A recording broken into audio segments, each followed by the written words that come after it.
Halo anak-anak, selamat bertemu kembali dalam pembelajaran prakarya pertemuan kedua. Bersama saya, Ibu Welmi Baitanu.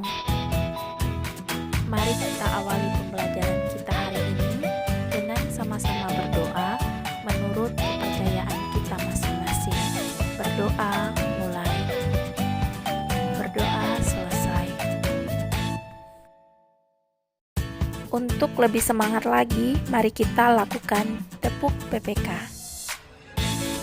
Selamat pagi. Pagi, pagi, pagi. Selamat pagi. Pagi, pagi, pagi. Tepuk PPK. Religius, nasionalis, mandiri, gotong royong, integritas. Kompetensi dasar kita kali ini memahami rancangan pengolahan, penyajian, dan pengemasan bahan pangan sayuran menjadi makanan dan atau minuman kesehatan yang ada di wilayah setempat. Tujuan pembelajaran di sini ada dua. Yang pertama, menyatakan pendapat tentang keragaman bahan pangan sayuran sebagai ungkapan rasa bangga dan wujud rasa syukur kepada Tuhan serta bangsa Indonesia. Yang kedua, mengidentifikasi klasifikasi sayuran, kandungan dan manfaat, teknik pengolahan, serta memahami pengertian bahan pangan sayuran yang terdapat di wilayah setempat berdasarkan rasa ingin tahu dan peduli lingkungan. Baik, di video kali ini kita akan membahas mengenai pengolahan bahan pangan sayuran menjadi makanan dan minuman kesehatan. Namun sebelumnya mau tanya nih, kira-kira apakah kalian menyukai sayuran? Dan adakah di antara kalian yang memiliki tanaman sayuran di rumah? Nah, jadi sayuran itu memiliki banyak kandungan dan manfaat bagi kesehatan tubuh kita. Dan apabila kita banyak mengonsumsi sayuran, maka dapat membuat tubuh lebih energik, tidak mudah lelah, dan lebih sehat. Baik, kalau gitu, supaya kita lebih mengetahui mengenai sayuran, langsung aja yang pertama ke pengertian sayuran. Nah, jadi sayuran adalah bagian vegetatif dari tumbuhan yang dapat dimakan, baik secara segar maupun melalui pengolahan dengan cara dimasak. Sayuran mempunyai kadar air dan serat yang tinggi, sehingga umumnya mempunyai umur relatif pendek, mudah rusak, dan tidak dapat disimpan terlalu lama jika tidak diperlakukan secara khusus. Nah, selain itu, sayuran tidak dapat dipanen setiap saat, karena sayuran merupakan tanaman musiman. Tingkat kematangan dari sayuran mempengaruhi sifat fisik sayuran, maka setiap jenis sayuran memiliki sifat fisik yang berbeda, mulai dari warna, rasa, aroma, kekerasan, tekstur, dan penampakan. Nah, jadi dengan mengonsumsi sayuran, kebutuhan serat bagi tubuh dapat terpenuhi. Serat yang terkandung pada sayuran dapat memudahkan proses penyerapan makanan dan melancarkan sistem pencernaan. Baik, kalau gitu langsung aja kita ke klasifikasi sayuran. Nah, jadi klasifikasi sayuran ini dapat ditinjau berdasarkan bagian tanaman yang dapat dimakan dan pigmen yang dikandung. Nah, perlu diketahui bahwa berdasarkan perkembangbiakannya, organ tumbuhan dapat dibedakan menjadi dua, yaitu bagian vegetatif dan juga bagian generatif. Nah, untuk bagian vegetatif yaitu terdiri dari daun, batang, akar. Dan untuk bagian generatif terdiri dari buah, bunga, dan biji. Dan berikut ini klasifikasi sayuran berdasarkan bagian tanaman yang dapat dimakan. Yang pertama di sini ada sayuran daun. Sayuran daun merupakan jenis sayuran yang dapat dikonsumsi pada bagian daunnya.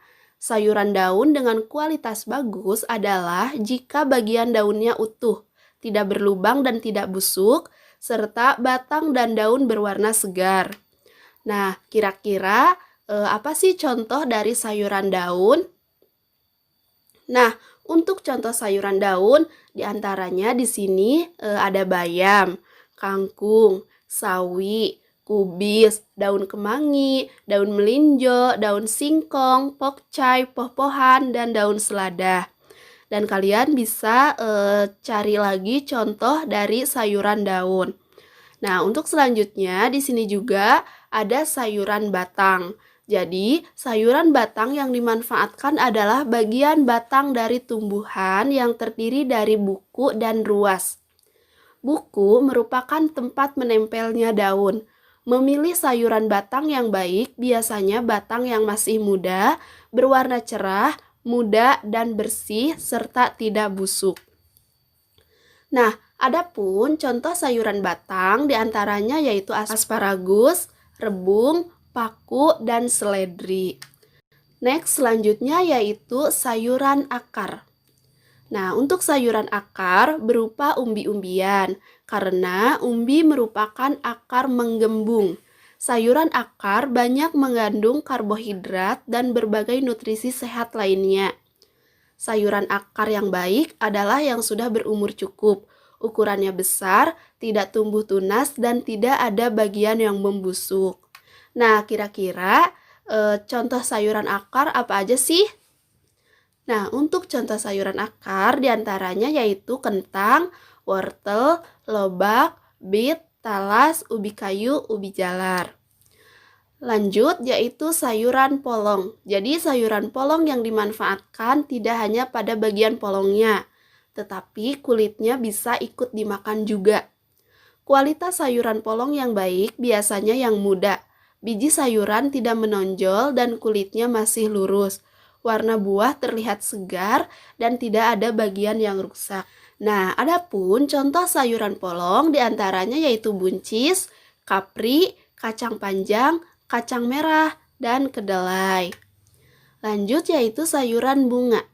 Tanaman sayuran yang berasal dari organ generatif dan yang dimanfaatkan pada bagian bunganya. Sayuran bunga dikatakan memiliki kualitas baik jika bunga atau kembang tersusun secara kompak. Ukurannya besar, berwarna cerah segar, dan tidak ada bagian yang digigit hama. Nah, kira-kira teman-teman sudah pernah memakan sayuran bunga?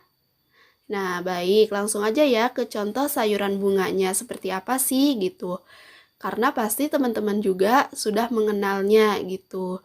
Nah, untuk contoh sayuran bunga diantaranya yaitu brokoli, kembang kol, kecombrang, bunga turi.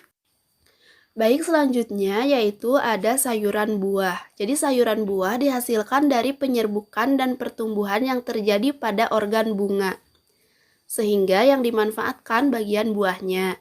Sayuran buah yang memiliki kualitas baik biasanya dengan tingkat umur yang cukup. Jadi tidak terlalu muda dan juga tidak terlalu tua.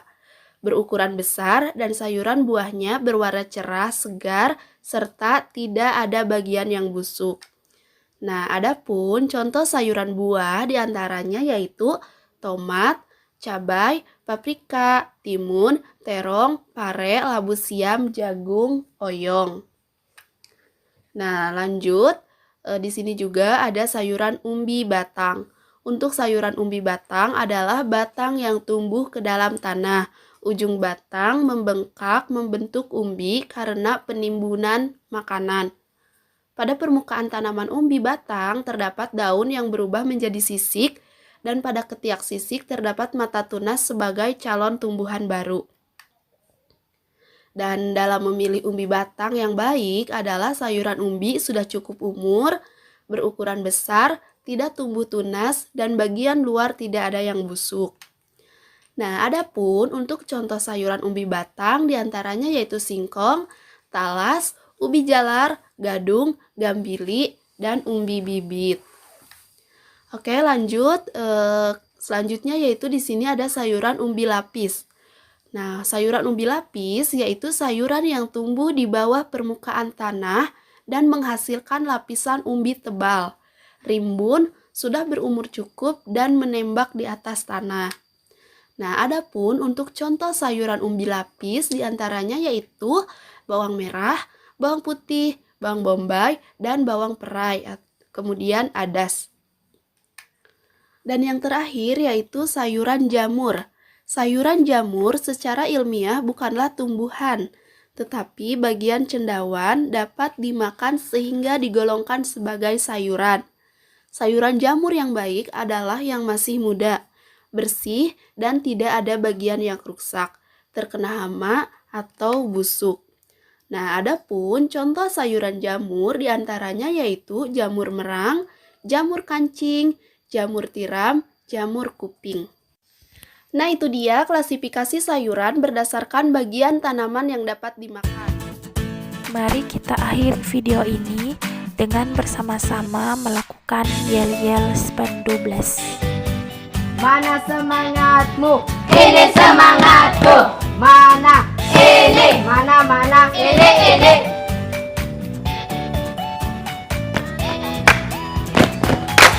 We are SPAN12. We are SPAN12. Kami dari SMP 12. Panas dingin tak jadi masalah. We are SPAN12. Anti mati gaya, boom. Yes, SPAN12. Sekian dulu materi dari Ibu. Silakan anak-anak bersiap-siap untuk mengerjakan soal latihan. Sekian dan terima kasih. Selamat pagi.